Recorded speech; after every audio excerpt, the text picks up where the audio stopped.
Exilparlamentarier. Dann Martin Näf, Nationalrat und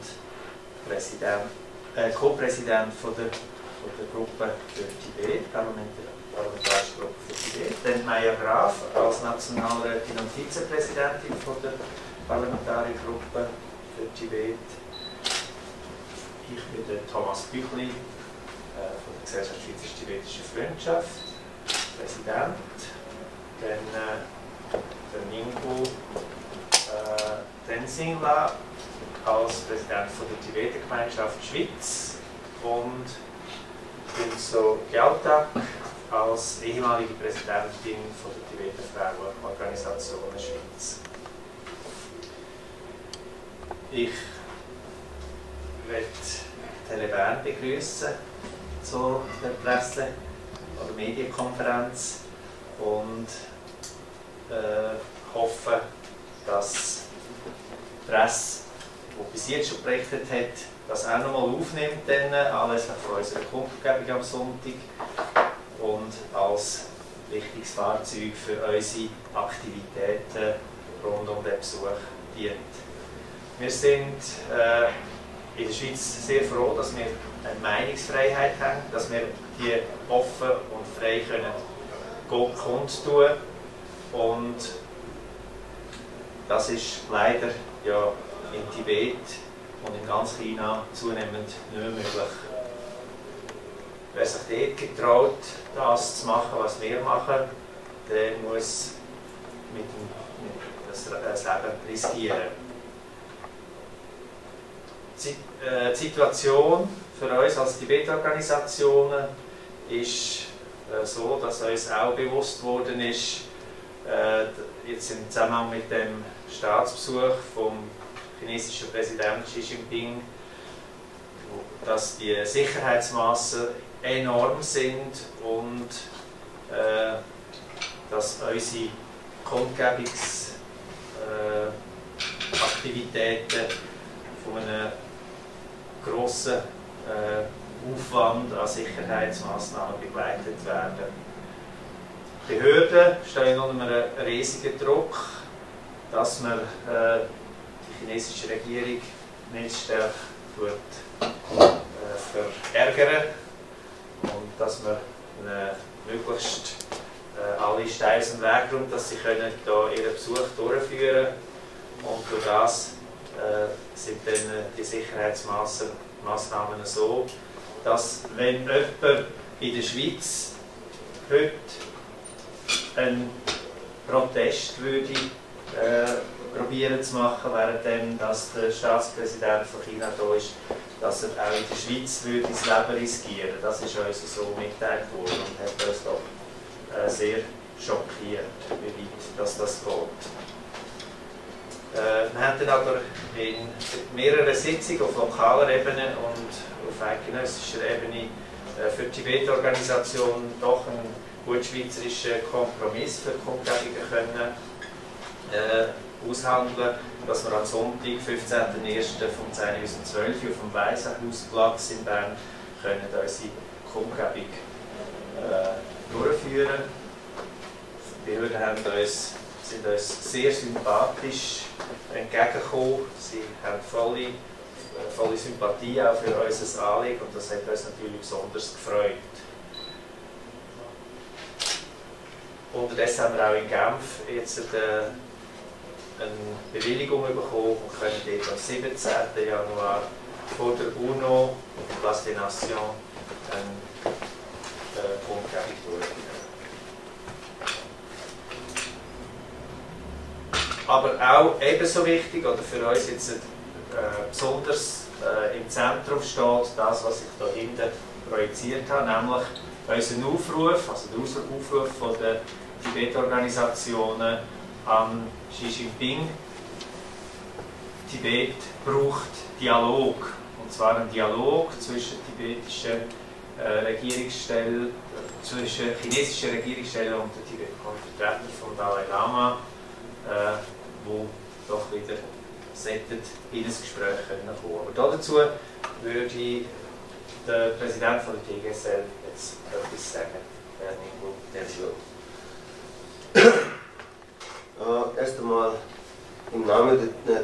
Gemeinschaft begrüße ich allen ganz herzlich und danke für die Teilnahme von dieser Pressekonferenz.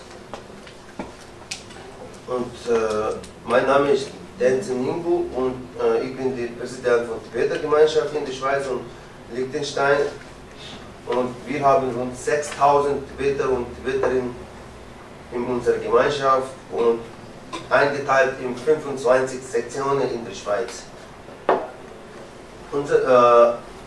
Bevor ich zu dem Dialog und die Sachen Tibet komme, ich möchte kurz unser Ziel von unserer Tibeter Gemeinschaft in der Schweiz und Liechtenstein kurz vorstellen. Unsere Tibeter Gemeinschaft in der Schweiz und Liechtenstein, unser Ziel wäre, im Rahmen der demokratischen Verfassung und Richtlinie der tibetischen Exilregierung setzt sich die Tibeter Gemeinschaft ein für ein verstärktes Engagement für die Sachen Tibet, die Intensivierung der Öffentlichkeitsarbeit, die Fortsetzung der Demokratisierungsprozesse innerhalb der exil-tibetischen Gemeinschaft und Erhaltung und die Förderung des Kulturgutes.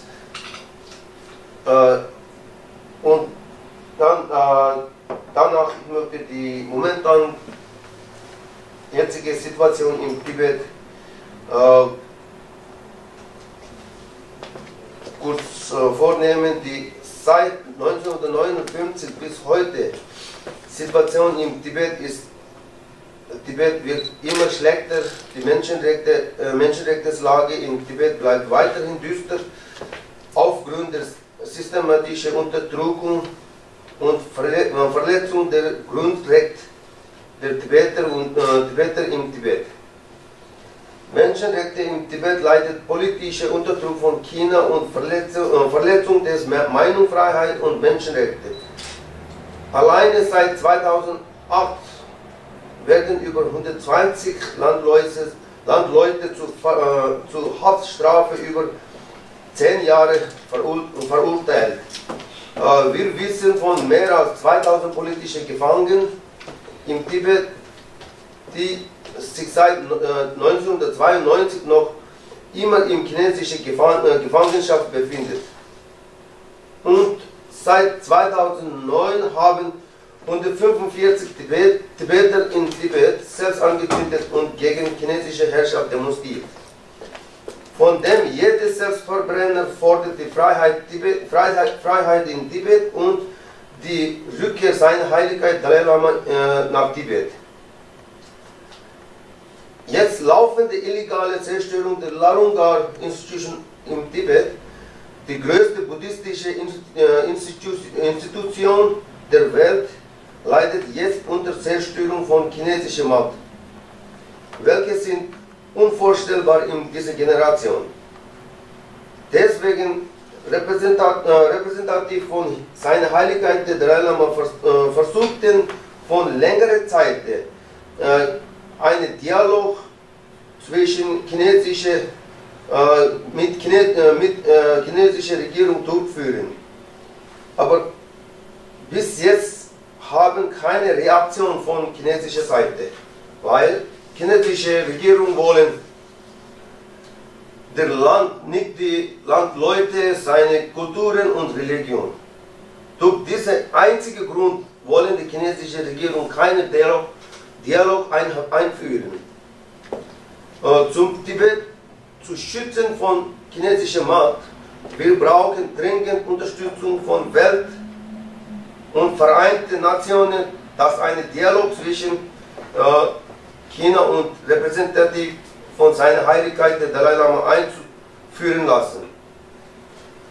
Wir sind sehr dankbar, die Schweiz, dass über 6000 Tibeter und Tibeterinnen leben dürfen in der Schweiz und alles Rechte haben, die überhaupt nicht möglich ist in seinem eigenen Land, im Tibet, durch die Herrschaft von Kommunisten China. Auch Schweiz, gemäß seiner Kraft, unterstützen die Sachen Tibet und aber vollständig unterstützen könnte ja ganze Welt nicht, wegen der Geschäftshandlungsvertrag mit China. Leider. Und jetzt vorher, Herr Thomas Bügli hat kurz erwähnt über den Staatsbesuch von Präsident Xi Jinping im Januar. Wir haben ein paar Mal mit dem EDA-Botschafter Herr Johannes Matthias die Sitzung gehabt und über den jetzigen chinesischen Präsidentenbesuch. Und er hat uns versprochen, dass von schweizerischer Behördenseite werden unsere Petitionbrief zu chinesischen Behörden übergeben wird und über Sachen Tibet und Menschenrechte Dialog vorgenommen wird. Wir sind sehr dankbar an die Schweiz für diesen großzügigen Schritt und wir möchten bitten an die Schweiz, dass weiterhin über Sachen Tibet und Menschenrechte Dialog mit chinesischen Behörden durchzuhalten. Über den Petitionbrief werden danach meine Kollegen Herr Thomas Bügli werden erklären. Auch Herr Bügli hat erwähnt, auch während der Präsident Xi Jinping Besuch, wir haben 15. Januar in Bern eine Kundgebung bewilligt und am 17. Januar in Genf. Wir hoffen, dass möglichst viele Medien in dieser Kundgebung teilnehmen können. Und ich danke vielmals für alles nochmal und ich schließe mein Wort hier und danke vielmals für Ihr Interesse. Danke, Thomas. Dann als nächstes würde Frau Dr. im Namen der Frauenorganisationen ein Statement abgeben.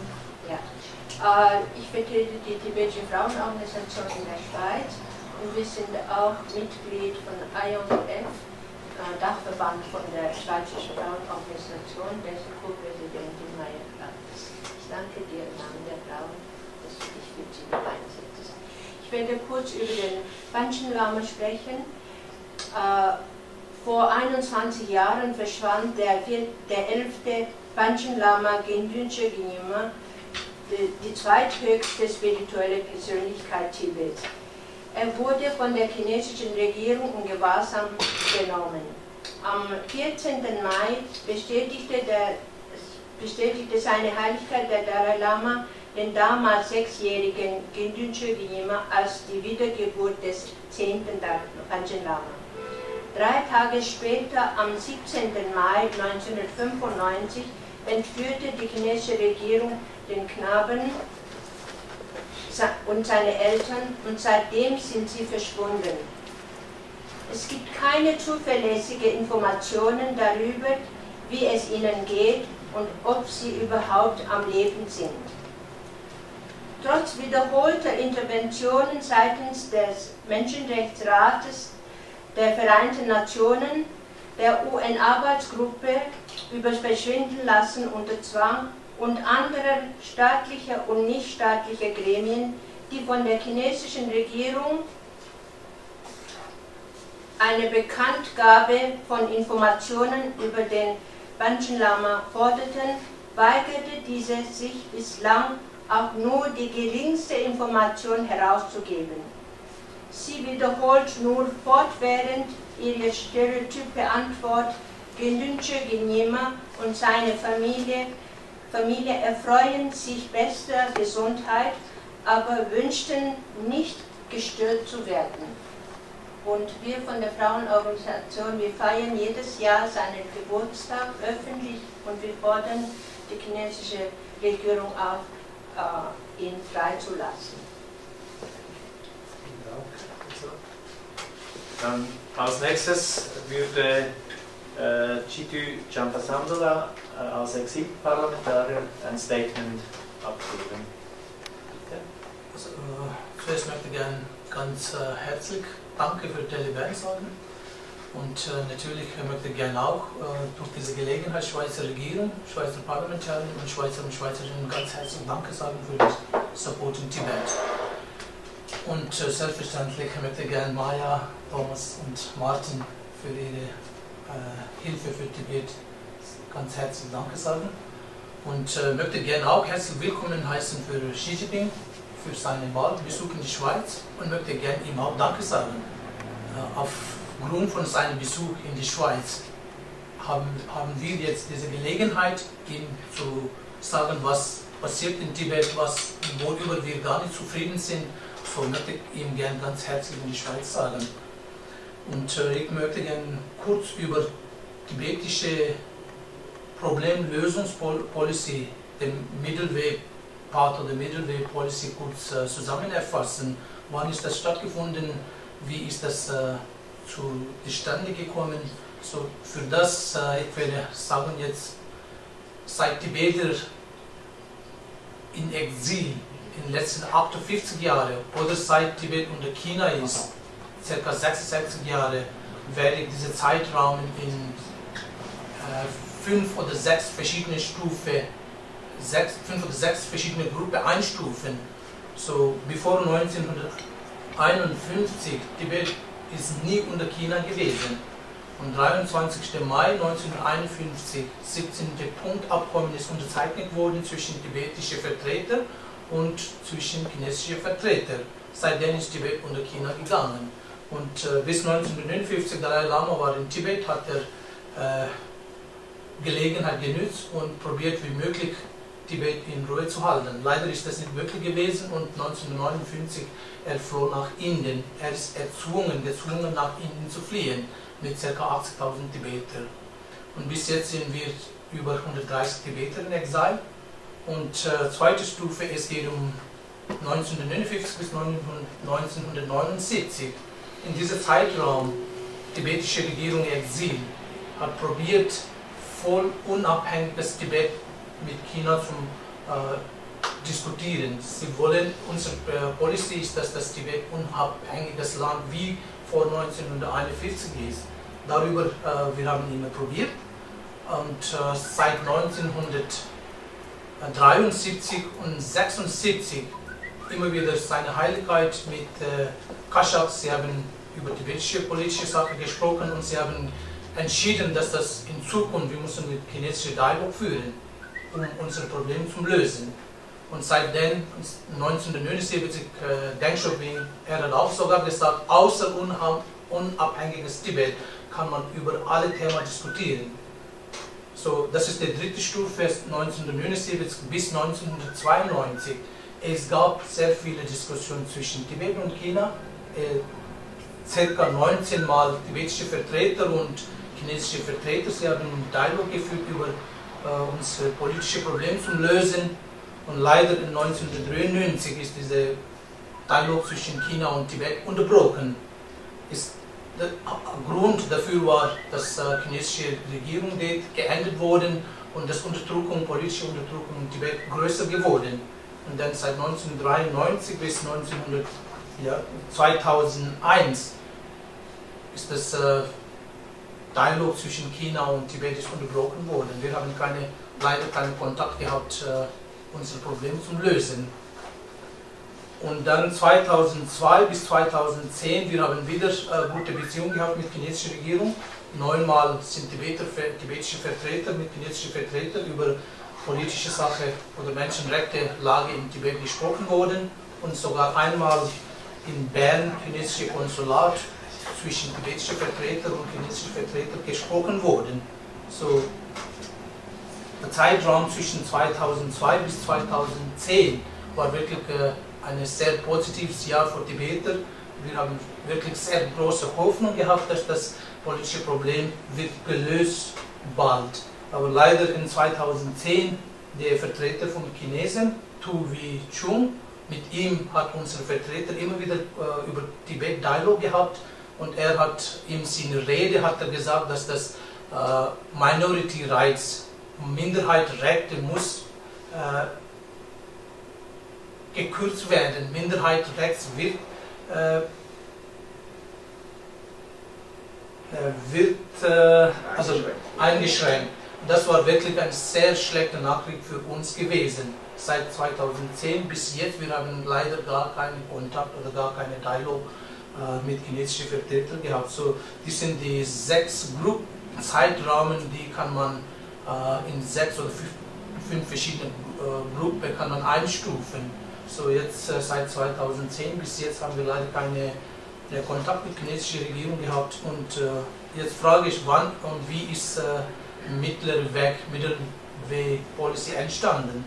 Und wenn wir zurückblicken in unsere Geschichte, dann ist in 1988 tibetische Parlamentarier, sie haben über Zukunft Tibet gesprochen und es gab 4 verschiedene Themen, wo kann man in Zukunft als Policy von Tibet entscheiden. So 1988 einstimmig vom Parlament, sie haben entschieden, Mittlerer Weg als zukünftige Policy. Das ist die erste Entscheidung des tibetischen Parlaments eingetroffen als mittlerer Weg für politische Probleme zu lösen. Und dann 1998 ist wieder in Parlamentarien über die zukünftige Policy gesprochen und sie haben wieder einstimmig entschieden, dass wir werden mittlerer Weg als politische Problemlösemittel entschieden. Und dann in 2008 wieder eine große Sitzung gehabt in Dharamsala, sind über 200 Vertreter zusammengekommen. Sie haben fast 7 Tage über politische Probleme diskutiert und dann am Schluss wieder von Parlamentariern entschieden, dass das beste Lösung ist, mittlerer Weg für unsere Probleme zu lösen. Dann am 20. März 2010 wieder in Parlamentariern gesprochen über die zukünftige Policy und dann das ist das 4. Mal entschieden worden, als mittlerer Weg beste Lösung für tibetische Probleme zu lösen. So sind die Entscheidungen, warum und wieso oder wann das mittlere Weg als Mittel für unser Problem zu lösen entstanden. So jetzt vorläufig, wir haben diverse Probleme in China, in Tibet, sagen wir so. Erstens, wie vorher TGS-Präsident erwähnt wurde, die politische Unterdrückung ist wirklich sehr groß und bis jetzt sind über 145 Tibeter gestorben, weil sie sehr unzufrieden sind in Tibet und die Lage in Tibet muss besser sein, deswegen sie haben sich selbst verbrannt. So, die politische Unterdrückung in Tibet ist seit 2010 immer größer geworden und wir haben auch ökonomische Ausgrenzung für Tibeter. Das ist auch wieder die Nötigung für die Tibeter und haben wir auch Umweltprobleme in Tibet, kulturelle Assimilationsprobleme, Sozialdiskriminierung zwischen Tibeter und China. So, es gibt sehr viele Menschenrechtsprobleme in Tibet. So, mit dieser kurzen Zusammenfassung, ich möchte gerne jetzt durch diese Gelegenheit 3 Wünsche äußern. Erstens, es geht erstens ist meine Bitte oder Anfrage an die Schweizer Regierung, dass in Zukunft, wenn seine Heiligkeit Dalai Lama in die Schweiz kommen, dann offizielle empfangen. In 2018 wird sicher in die Schweiz sein, 50er Jahre von Tibet Institute. So, ich wäre sehr froh, ich bitte und anfrage die schweizerische Regierung offiziell im Empfangen. Ich wäre sehr froh, wenn das möglich wäre. Und zweitens, der Dialog zwischen Tibet und China ist seit 2010 unterbrochen bis jetzt und Schweiz als Neutralland werde ich bitten und anfragen als Mediator zwischen Tibet und China, dass diese Dialog Dialog fortzuführen. Wie ich vorher erwähnt habe, wir haben wirklich sehr viel mal Dialog schon stattgefunden mit chinesischen Vertretern. So, ich hoffe und ich bitte, dass das schweizerische Regierung als Mediator zwischen China und Tibet facilitiert und dass das wir in Zukunft wirklich Dialog für tibetische Probleme zu lösen. Und der dritte Bitten und Anfragungen ist, wenn chinesische Politiker Schweiz besuchen, dann ich bitte, dass das schweizerische Vertreter über Menschenrechte Probleme in China einfach informieren oder einfach über dieses Thema diskutieren. So mit folgendem Punkt möchte ich gerne ganz herzlichen Dank sagen. Thomas, danke. Maja. Und Martin, danke vielmals. Und danke für das Bären auch. Danke vielmals. Okay. Dann würde ich das Wort Martin Näf als Co-Präsident der Parlamentariergruppe Tibet verteilen. Ja, besten Dank, geschätzte Damen und Herren. Ich bin Co-Präsident dieser parlamentarischen Gruppe Schweiz-Tibet seit nunmehr 5 Jahren. Momentan zusammen, wir versuchen immer möglichst Vertreterinnen und Vertreter aller Parteien einzubinden. Das gelingt uns auch erstaunlich gut, zusammen mit Tiananjin Miramosa von der GLP, Stefan Müller-Altermatt, CVP, Robert Kammer von den Grünen und Andrea Geisbühler von der SVP. Diese parlamentarische Gruppe, die existiert seit bald 30 Jahren ungefähr. In diesen 30 Jahren wurden Hunderte von Vorstößen eingereicht, in der Regel oder häufig Interpellationen an den Bundesrat. Wir haben etwa 40 Mitglieder, also National- und Ständeräte, eine beachtliche Zahl, die sich hier eben seit 30 Jahren engagieren und halt auch immer wieder ähnliche Fragen stellen, wie sie jetzt auch aufgekommen sind. Also du hast gesagt, du hast einmal ein bisschen geschaut, was war da Gegenstand von solchen Anfragen. Es ging immer auch wieder um den Empfang seiner Heiligkeit des Dalai Lama. Es ging immer wieder um Menschenrechtssituation in Tibet. Was kann man tun? Eigentlich genau das, vielmehr nicht, aber immerhin. Es ist häufig auch gelungen, in Einzelfällen Hilfe zu leisten, Fragen zu stellen, unangenehme Fragen, und ich glaube, das ist das, was wir als Parlament tun können und tun müssen, auch um teilweise den Bundesrat, der sich durchaus und unsere Diplomatie durchaus auch bemüht, vielleicht nicht immer in aller Öffentlichkeit Lösungen zu suchen und zu intervenieren, den Rücken zu stärken. Man hat uns auch schon gesagt, es sei eigentlich gut, wenn man sagen kann, es gibt Druck aus dem Parlament, und das ist das, was wir tun. Dann geht es neben der Situation in Tibet auch um Fragen im Zusammenhang mit Asylproblematik hier in der Schweiz, Wegweise, Politik. Wir haben die größte europäische Diaspora von Tibeterinnen und Tibetern in der Schweiz, wie Sie wissen. Es geht um Fragen des Familiennachzugs, eben Menschenrechte, die kulturelle Zerstörung in Tibet. Da finden immer wieder Gespräche zwischen Vertreterinnen und Vertretern der parlamentarischen Gruppe und dem EDA oder auch dem EOPD statt. Wir unterstützen diverse tibetische Organisationen hier in der Schweiz. Und wenn ich jetzt an diesen Besuch denke des chinesischen Präsidenten, dann kam mir in den Sinn, es war ja so, im April 2013 hat seine Heiligkeit der Dalai Lama Bern besucht, und Maja Graf, meine Kollegin, war damals Nationalratspräsidentin. Sie hat das gemacht, was ich denke, dass die Volksvertretung machen muss, weil das Volk es auch machen würde. Sie hat nämlich das Parlamentsgebäude, das Bundeshaus, geöffnet und seine Heiligkeit im Bundeshaus empfangen. Wenn ich so schaue, welche Sicherheitsvorkehrungen uns aufgezeigt werden für die nächsten Tage, dann geschieht genau das Umgekehrte, nämlich das Parlamentsgebäude und die halbe Stadt Bern werden abgeriegelt, es wird geschlossen. Kommt mir ein bisschen vor wie eine kleine chinesische Exklave, die hier entsteht, eigentlich relativ eine absurde Situation für die Schweiz. Ich habe dir auch vorhin gesagt, wir haben nächsten Montag eine Sitzung der Außenpolitischen Kommission, und ich als Parlamentarier habe dann irgendwie einen Checkpoint und flughafenähnliche Kontrollen, um die Häuser zu schleichen und durch den Hintereingang ins Bundeshaus zu gelangen. Im Gegensatz zum chinesischen Präsidenten finde ich eine etwas absurde Situation. Also das heißt, der Bundesrat macht das, was er immer macht, er unterordnet alles der Wirtschaftsmacht Chinas. Also inklusive die Handhabung von Demonstrationsbewilligungen. Und da muss ich einfach etwas wieder in Erinnerung rufen. Natürlich ist China wichtig, wirtschaftlich, aber das Außenhandelsvolumen, sage ich jetzt auch als Mitglied der Außenpolitischen Kommission, das Außenhandelsvolumen der Schweiz mit Baden-Württemberg entspricht in etwa dem Außenhandelsvolumen der Schweiz mit China, Russland, Brasilien und Indien zusammen. Das muss man sich einfach mal vergegenwärtigen. Wenn man dann immer so tut, man müsse unbedingt völlig unabhängig sein von der Europäischen Union und sich nur schon das Handelsvolumen in Baden-Württemberg versinnbildlich und dann alles unternimmt, um eben gegenüber China nicht unabhängig dazustehen, sondern alle Gefallen zu tun. Also, wie soll man also einen vernünftigen Menschenrechtsdialog, das wird uns ja immer gesagt, man diskutiert das, es wird angesprochen, wie soll man einen glaubhaften Menschenrechtsdialog führen können, wenn man sich gegenüber den Grundrechten in unserem Land gleichzeitig so verhält. Das wirkt einfach nicht glaubwürdig, so sehr ich den Bundesrat abnehme, dass er sich hier im stillen Kämmerlein zumindest durchaus bemüht.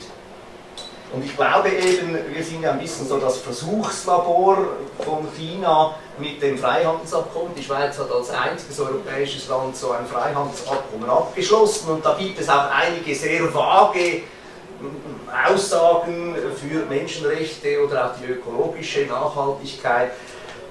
Das ist aber alles sehr vage und gerade weil wir dieses Versuchslabor sind, gerade weil wir Freunde sind, auch Chinas, sollten wir eben auch unter Freunden Dinge ansprechen, auch in Verantwortung gegenüber Europa insgesamt.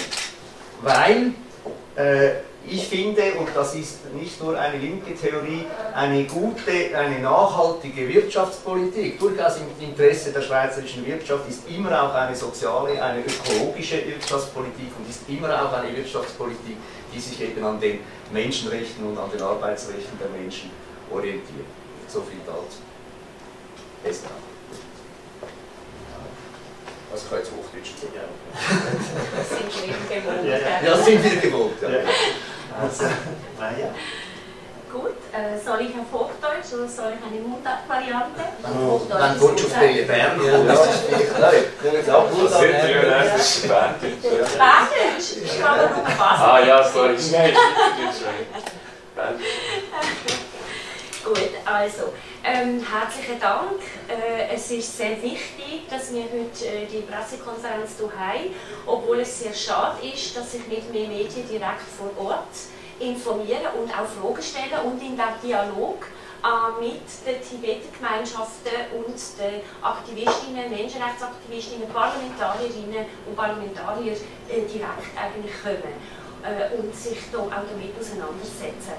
Ist vielleicht auch ein Zeichen, das ich schon erlebe in den letzten doch 15 Jahren, wo ich in der parlamentarischen Gruppe Tibet mitarbeiten darf, dass es für die tibetische Gemeinschaft und ihre wahnsinnig wichtigen Anliegen immer auch schwieriger wird, sich einen Platz zu sichern in der Öffentlichkeit, vor allem auch in den Medien. Das hat nicht damit zu tun, dass sich die Länder in der Schweiz nicht weniger darum kümmern, was in Tibet passiert. Aber, das muss ich Ihnen noch nicht sagen, hat natürlich sehr viel damit zu tun, dass es überall auf der Welt immer alles schneller geht und so viele auch Krisenherde gibt. Und gerade wegen dem ist das Engagement von der parlamentarischen Gruppe Tibet zusammen mit der Tibeter Gemeinschaft in der Schweiz unglaublich wichtig. Weil dass wir die Schweiz und die Schweizer Bevölkerung und die Medien immer wieder darauf aufmerksam machen, Tibet und die Menschen dort nicht zu vergessen. Und nicht zu vergessen, auch wenn es 50, 60 Jahre her ist, dass ein Unrecht passiert ist, ein Unrecht über ein Alpenland wie die Schweiz, das eigenständig ist, souverän seine kulturellen Werte und ihr kulturelles Erbe gelebt hat, die Religion gelebt hat, so wie sie es richtig gefunden hat. Und dass es gesetzt worden ist und heute eigentlich Stück für Stück von der Souveränität, von der kulturellen, von der Sprache, die man nicht lernen darf, von der Kultur, die sogar zerstört wird systematisch und natürlich von allen verfassungsmäßigen Grundrechten wie Menschen, Meinungsfreiheit, Versammlungsfreiheit, Pressefreiheit, Religionsfreiheit, dass das eigentlich nicht möglich ist, was für uns hier im Alpenland Schweiz verfassungsmäßiges Recht und nicht nur das, wir sind sehr stolz darauf. Wir kämpfen für das, eben auch Menschenrechte sowieso und unsere Demokratie, wo wir selber bestimmen können, wie wir leben wollen, wie wir unsere Gesellschaft gestalten und gegen aussen, wo wir uns als souveräner Staat und auf unsere Neutralität sehr viel Wert legen. Darum ist es eigentlich umso erstaunlicher, dass die gleiche Schweiz, die all das verkörpert, sich, sobald sie in Handelsbeziehungen geht, eigentlich sehr unkritisch ist und fast die Werte eigentlich vergisst. Es wird eigentlich in Geld Freiheit geopfert, das war ein Titel von Tagi, darum will ich das hier erwähnen, weil es nicht für mich möchte nehmen, aber er ist eigentlich sehr schön zusammengefasst, dass wir zur Sicherung von unserem Wohlstand und eben mit intensivem Handel und Geld verdienen eigentlich manchmal eben vergessen, dass wir eigentlich für Werte,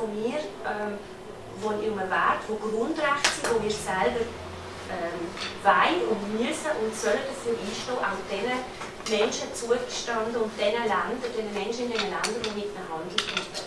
Und die Situation im tibetischen Hochland ist wirklich besorgniserregend, punkto Menschenrechte, punkto Kultur, die langsam zerstört wird, und punkto Umwelt. Und da möchte ich nochmal darauf hinweisen, oder einmal weiteres Mal darauf hinweisen, dass wir im Himalaya eigentlich wie ein Pol, das ist eigentlich der dritte Pol, haben wir die grössten Flüsse, die dort entspringen, in dem ganzen Ökosystem, wo eigentlich Südostasien das Wasser und somit das Leben bringen. Und wenn dort Umweltzerstörung in grossem Maß passiert, was passiert mit Abholzung, mit Raubbau an den natürlichen Ressourcen, dann ist das eigentlich eine Gefahr für ganz Südostasien, auch Indien. Und es ist eigentlich erstaunlich, dass eigentlich dort nicht mehr, auch in dem Sinn, Widerstand respektive diskussionswürdige, das müsste aufs Tapet kommen, eigentlich bei jedem Wirtschaftsforum. Bringen wir es auf den Punkt.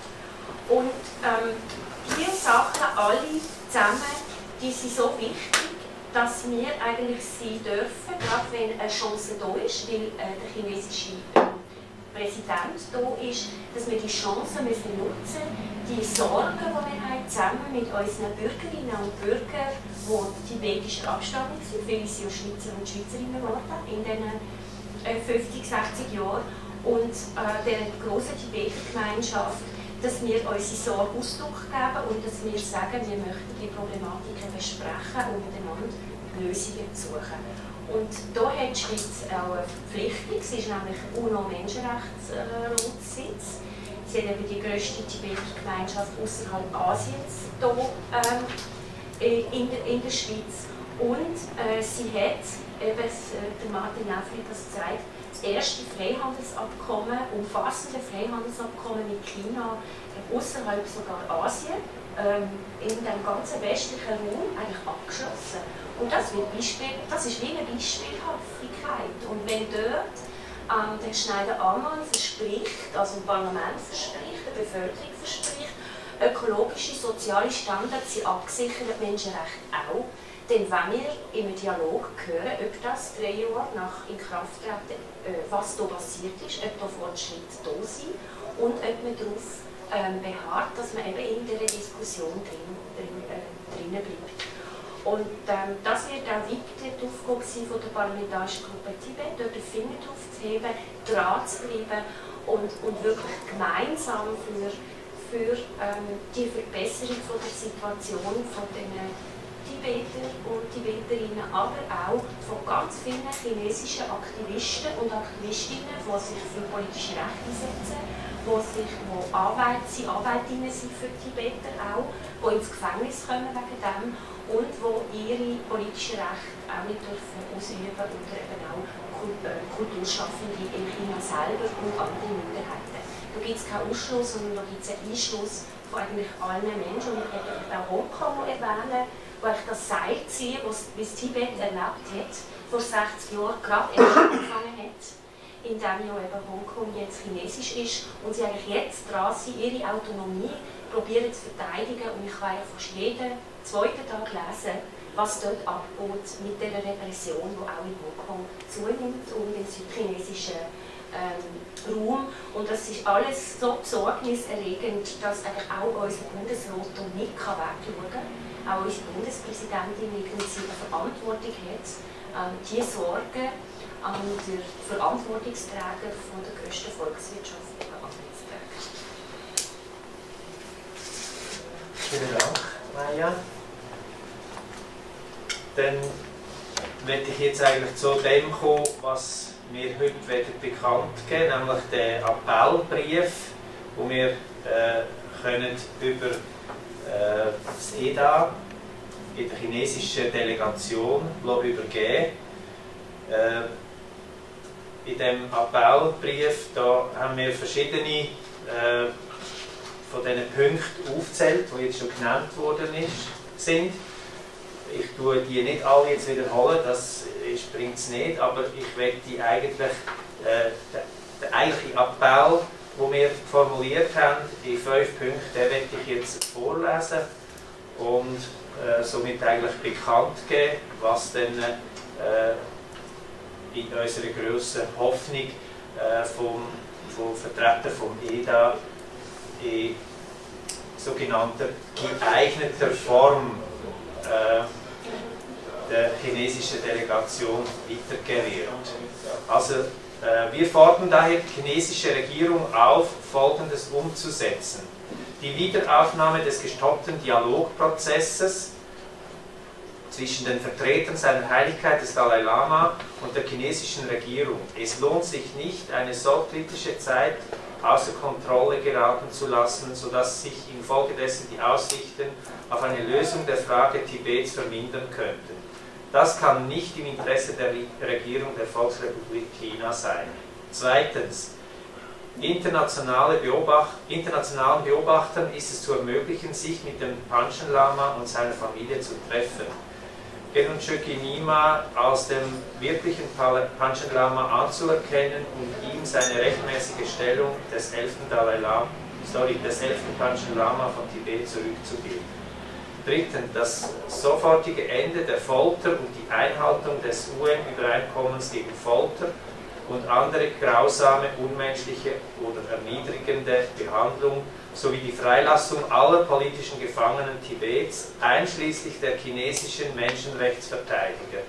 Viertens, die sofortige Einstellung der Zerstörung des tibetischen buddhistischen Instituts von Larungar und Yachengar und die Aufhebung der Zwangsvertreibungen und Demütigungen der patriotischen Umerziehung. Fünftens, die Einladung von unabhängigen internationalen Organisationen wie der Vereinten Nationen, welche eine Fact-Finding-Mission mit uneingeschränktem Zugang zu allen Gebieten Tibets einsetzen können, um die soziale und wirtschaftliche und die kulturelle Entwicklung sowie die Menschenrechtslage dort zu beurteilen. Diese Forderungen werden gestellt von der Tibeter-Gemeinschaft in der Schweiz und Liechtenstein, von der Gesellschaft Schweizerisch-Tibetische Freundschaft, vom Verein Tibeter-Jugend in Europa, der hier nicht präsent ist, und von der tibetischen Frauenorganisation Schweiz. Ich bin aber sicher, dass diese Forderungen auch von der Parlamentariergruppe für Tibet voll und ganz unterstützt werden. Ja. Gut. Damit sind unsere Statements vorbei. Jetzt, wir haben Sie mit ganz vielen Informationen versehen. Haben Sie noch Fragen, die wir jetzt noch nicht angesprochen haben? Würden wir Ihnen die exklusiv beantworten? Ich schätze, ich würde dann vor allem Einzelinterviews machen, aber vielleicht noch eine Frage im Allgemeinen jetzt bezogen auf den Empfang am Sonntag. Also wenn wir uns an das letzte Mal erinnern, 1999 mit Adolf Ogi und Ruth Dreifel. Was erwarten Sie konkret von der Schweizer Regierung bei diesem Empfang?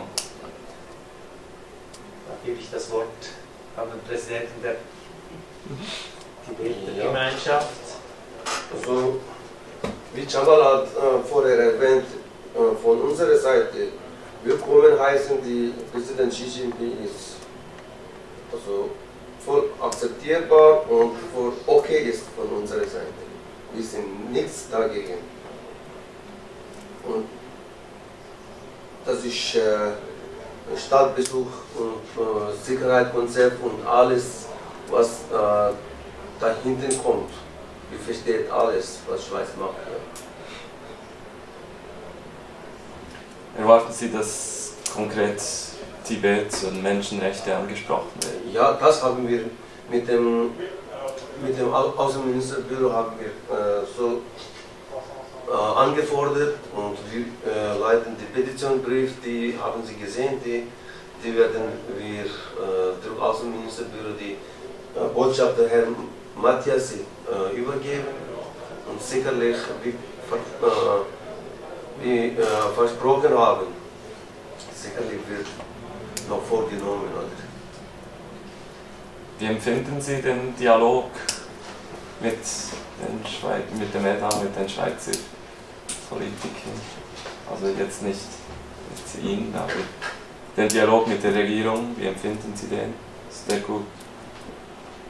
Ich habe ein bisschen mitbekommen. Es ist sehr unangenehm, sehr Unzufriedenheit eigentlich, weil von Demonstrationen mäßig, wir sind weit weg von der Ort. Das ist eigentlich, das ist nicht so durchsichtig. Von dem her ist für gewisse Tibeter sicher sehr unangenehm, sehr enttäuscht wird. Aber andererseits, wir als verantwortliche Person für Tibeter, wir finden das wirklich in Ordnung. Wie gesagt, wir werden herzlich willkommen heißen für Xi Jinping aufgrund von Mittelweg, mittlerer Weg. Wir verlangen von der chinesischen Regierung kein unabhängiges Tibet. Wir sind bereit, wir sagen, dass wir werden unter China bleiben.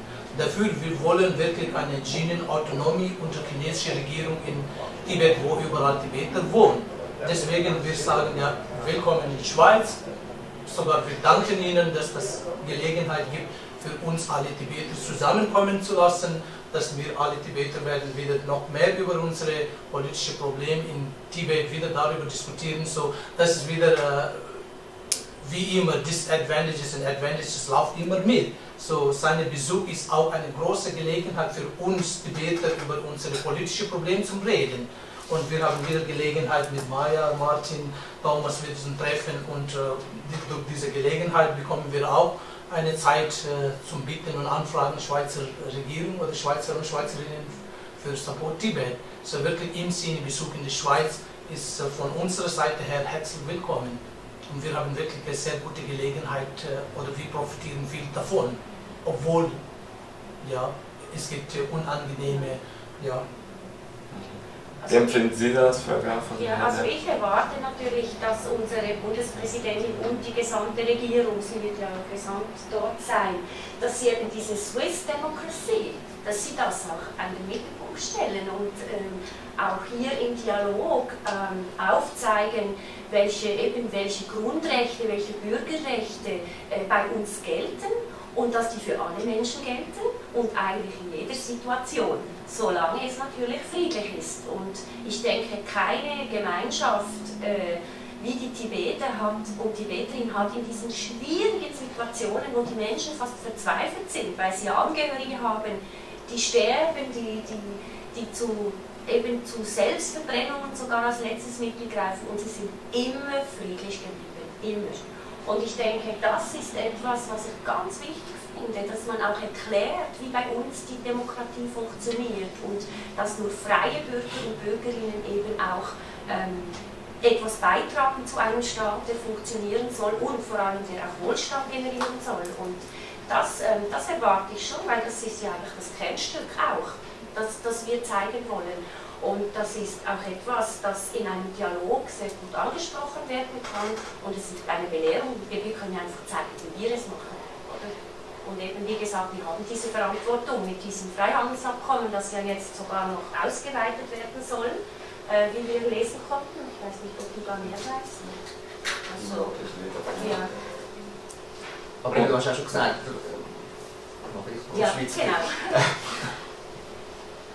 Das Freihandelsabkommen, das haben wir jetzt von linker Seite aus ja bekämpft, weil es halt auch viel zu wenig weit gegangen ist mit Bezug auf soziale und ökologische Verbindlichkeit vor allem.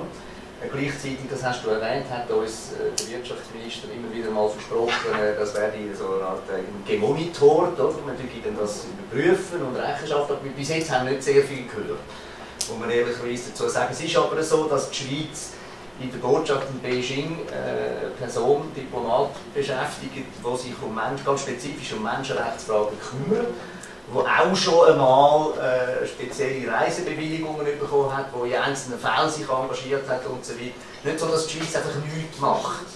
Das muss man ehrlicherweise auch sagen. Aber umso mehr, das ist die positive Seite von dem Freihandelsabkommen. Du hast gesagt, China ist in dem Sinn ein Vertragspartner von uns, ist ein Partner von uns.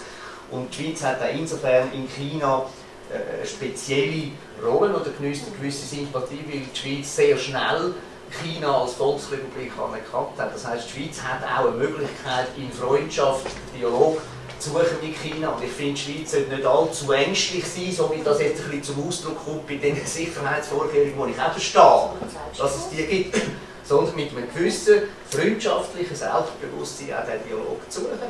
Und mindestens sollte man das versuchen. Und ich glaube, es ist auch ein Auftrag in der Demokratie wie unseren, ist ja die Regierung nicht einfach irgendeine Regierung, sondern wenn ich schaue, wie die Stimmung in der Bevölkerung ist, dann glaube ich, dass die Tibeterinnen und Tibeter nicht zuletzt auch dank dieser friedlichen Haltung grösste Sympathie in der Schweiz geniessen. Und ich glaube, das ist ein Auftrag vom Schweizer Volk an den Bundesrat, das auch so vorzutragen. Und ich glaube, auch das kann man.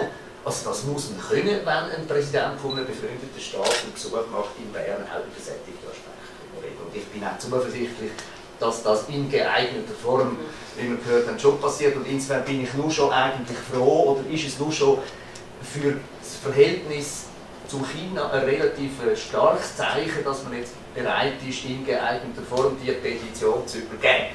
Also das ist schon mal etwas. Also, die Chinesen hätten es ja sonst gelesen, aber ich finde, das ist immerhin bemerkenswert, wenn man die heikle Beziehung oder auch Vorgeschichte mit dem letzten Staatsbesuch anschaut. Und ich glaube, wenn man das so macht und vielleicht auch eben, jetzt die Gäste nicht allzu sehr vor den Kopf stößt, dass vielleicht auch die Grundlage bessere ist, dass man wirklich in Dialog treten kann. Auch jetzt eben mit dieser neuen Partnerschaft im Rahmen von dem Freihandel.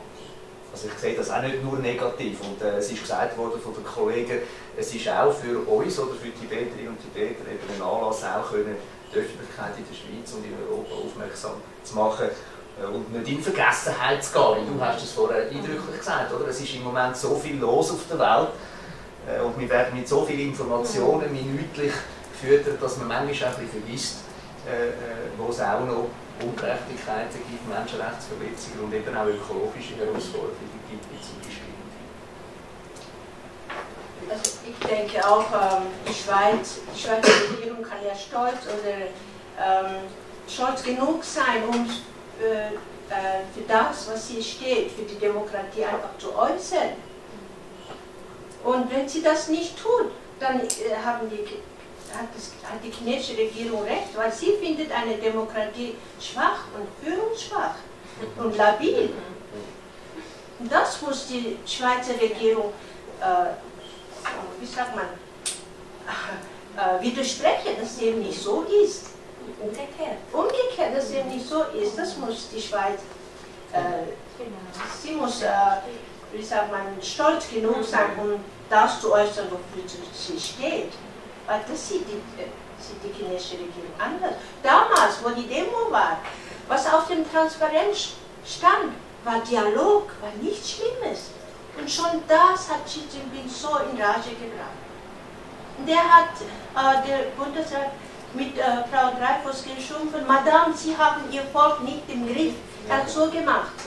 Und in einem Interview später hat man Frau Dreyfus darauf angesprochen. Hat sie gesagt, ja, ich habe mein Volk nicht im Würgegriff. Das hat Frau Dreyfus gesagt. Und ich glaube, das stimmt. Ja. Das möchte ich jetzt sagen. Also die Schweiz muss nicht kuschen, wir sind nicht total ausgeliefert. Also wenn jemand in China unter Repression leidet, dann verstehe ich, wenn er auf den Mund gefallen ist. Aber hier, in der freien Welt, also ich glaube nicht, dass wir wirtschaftlich total ausgeliefert sind. Und ich bin auch Schweizerin, Appenzellerin. Ich habe auch beim ersten Stimmrecht mitgemacht, habe mich gefreut. Bei der Frauenstimmrecht, 71, da war ich auf dem Platz in Trogen. Und ich bin stolz genug, für das zu stehen, was die Schweiz und mich ausmacht. Eine Tibeterin in der Schweiz. Ich bin nicht Tibeterin irgendwo und ich bin nicht die Schweizerin, die hier alle, wie sagt man, Rechte eines freien Bürger in Anspruch nehmen. Wie Abstimmung ich mitmachen darf, obwohl ich nicht alles verstehe, aber ich mache das mit. Und was dort geschieht, ist auch ein Teil von mir. Und wenn der Bundesrat empfängt, Xi Jinping, dann empfange ich ihn auch. Also ich muss eine psychische Akrobatik machen, um das Ganze irgendwie auf die Reihe zu kriegen, wo ich krieg's nicht auf die Reihe. Das möchte ich einfach hier äußern. Und diese Demo auf dem Waisenhausplatz, wie empfinden Sie diesen Kompromiss? Ist das ein guter Kompromiss? Das ist ein Selbstgespräch, ja. Also wir haben wegen die Bewilligung von Demonstrationen in Bern und in Genf haben wir zusammen mit dem Thomas Debel haben wir schon lange, also vielmal mit dem Botschafter Herr Matthias getroffen und die Behördenbüro von die Bern haben wir ein paar Mal Sitzungen gemacht, aber wir müssen Kompromiss machen. Irgendwie, also chinesische Seite haben viel Druck auf die Schweiz dieses Mal. Und also das ist unvorstellbar, weil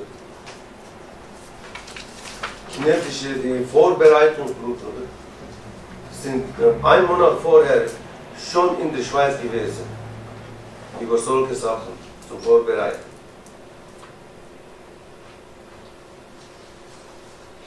Wobei es liegt dann an Ihnen und Ihren Kollegen, das nicht zum Selbstgespräch Genau. zu lassen. Ja, Also, Ja.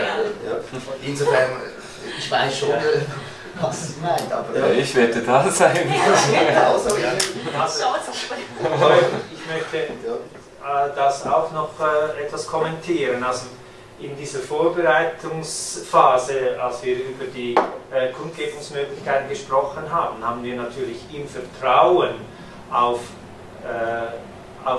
diese Intervention oder auf diese Übergabe unseres Appells an die chinesische Delegation, haben wir quasi einen Vertrag abgeschlossen mit den eidgenössischen Behörden, dass sie eben unsere Kundgebung, die wir wirklich zurückgefahren haben, zu einer Art Selbstgespräch, dass sie die eben erhören und quasi als Gegenzug dann unsere Forderungen eben überbringen, sodass eben unsere Kundgebung doch dort ankommt, wo sie eigentlich hinzielt, nämlich bei den chinesischen Verantwortlichen. Und wir werden einfach mit unserer Kundgebung noch etwas Nachdruck schaffen und ich nehme an, dort werden dann noch etwas mehr Medienvertreter anwesend sein und dann diese die Bilder und die Slogans transportieren und das wird sicher auch bei den chinesischen Verantwortlichen ankommen. Ja, in dem Sinne möchte ich jetzt hier eigentlich abschließen und gebe noch das Wort am Schluss an den Vertreter der Tibeter-Gemeinschaft in Gulag. Ja, und Tele Bern, danke vielmals für das Kommen, für diese Pressekonferenz. Und besonders danke vielmals für die Martin und Maya für langjährige Tibet unterstützen und heute teilzunehmen.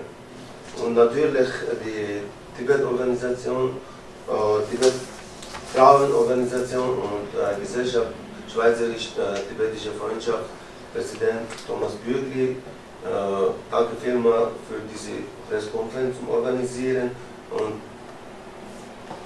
Zusammenarbeit für dieses Projekt mit dem TGS. Danke vielmals und Shambhala auch, danke vielmals für die heutige Pressekonferenz teilnehmen. Merci vielmals.